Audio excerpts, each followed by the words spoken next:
Hello, welcome back to Technical Tuesday with Johnny Tiger on August 1st, 2023. And yes, I sounded a bit unsure there because I was trying to make sure that Wesley, our good training dummy here, doesn't fall over on me. Uh, Kitten and I haven't gotten around to getting him restuffed and get him a little bit more rigid. And so now he's a little bit on the floppy side and a little bit aggravating actually. But that's okay. We'll get around to it. Um, can't believe that it is August already. Look at that. Summer is like halfway gone.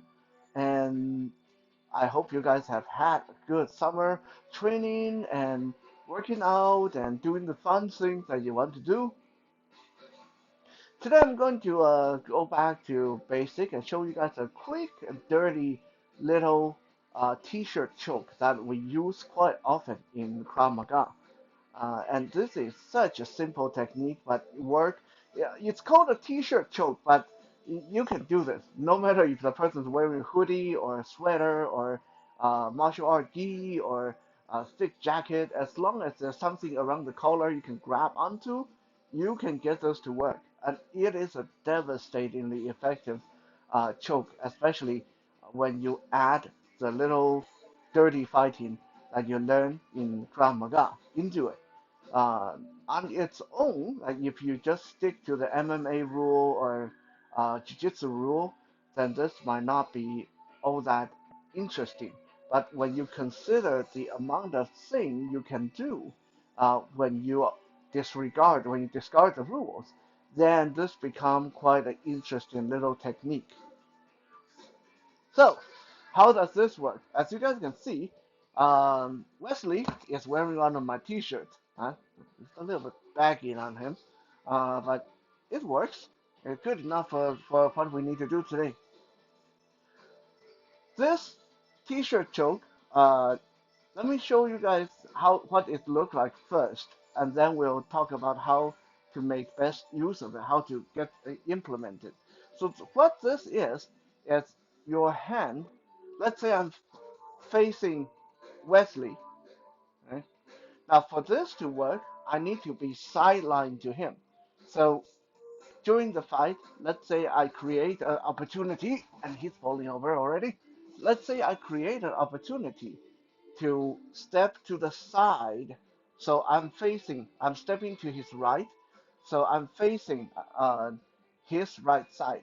So I'm sidelined to him. So from here, my left hand, which at this point would be behind him like this, grab the back of his neck, the back of his hoodie or shirt or whatever, and then feed it forward. So rather than pulling it to choke him, I know a lot of you thought I was going to pull on it. No. Once I grab a hold of the back of his collar, I'm going to feed it over to the left of his neck, like this, almost like I'm trying to reach someone with this. And in fact, I am. Because once I feed this over, my right hand is going to come across front of his body, and my left hand is going to hand this wadded up material to my right hand. Okay. Now, what I'm going to do is I'm going to continue my motion to step behind him, and I'm going to, now that my left hand has nothing to do because I just passed the material from my left hand to my right hand, my left forearm go across the back of his neck. My forearm go across the back of his neck while my right arm pull this shirt material tight across his throat. And I can just keep bearing my weight down. I don't even have to go to the ground. I just keep putting my weight down on my forearm, on my left forearm, and my right arm keep pulling back on this material. Okay, this choke hurts a lot. Like it's really, really uncomfortable. Being strangled with your own T-shirt, with your own clothes.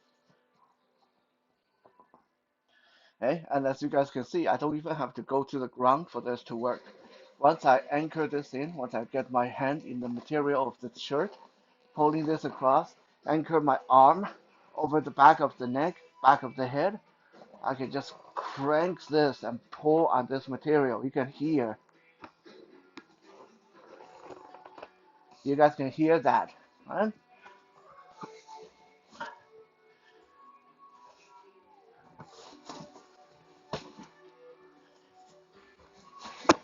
Ow. Karma. I just got smacked by a training dummy.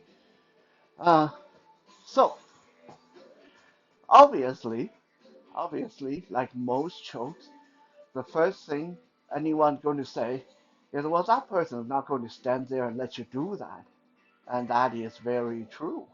That is very true, which means you don't go into a fight going like this, grabbing the person like that. Yeah, you're not going to get it to work. If you go in, just rush in and try to get that choke, right? But remember what Krav Maga is. Krav Maga is not MMA. It's not Brazilian Jiu-Jitsu, which means in the beginning of the fight, I'm going to knee him in the groin. I'm going to knee him, elbow him in the face, right? Once I get these attacks in, see how fast I transition from the two hits to him on the ground. Now I'm still standing, my left arm anchored to the back of his neck, my right arm pulling his shirt across his throat. Right? Quick and dirty little choking technique. Right?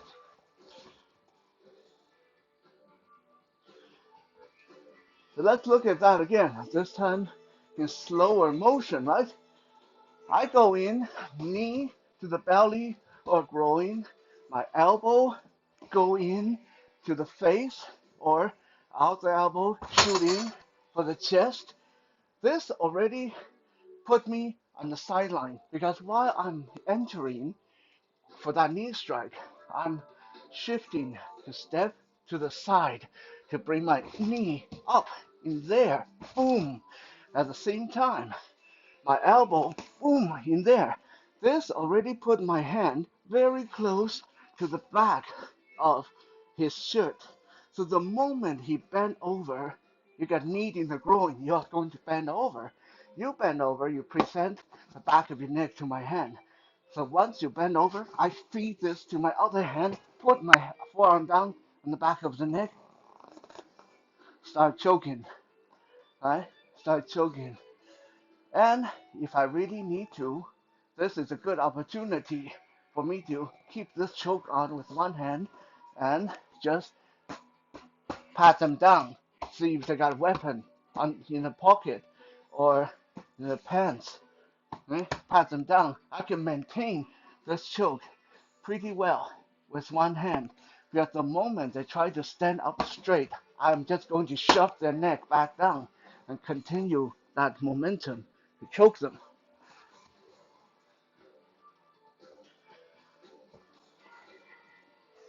Now, I want to caution you guys when you do this, obviously, go easy with each other because this one hurts a lot and you can really damage the skin on the neck and the throat itself when you do it hard. So don't be as aggressive as I am doing it on the training dummy. And also, this is actually one reason why we stopped drilling this in class. Too many people complain about ripped shirt because you are going to rip the shirt, especially when you get this choke on and the person is struggling like crazy. If the person starts trying to pull away, that shirt is going to rip. Okay, so uh, when you do this, either get a proper martial art gi on that's not going to rip, or get some old shirt that you don't mind losing because you are going to lose a lot of shirt practicing this one. Thank you for checking out today's episode. I'll be back again tomorrow for some Wisdom Wednesday.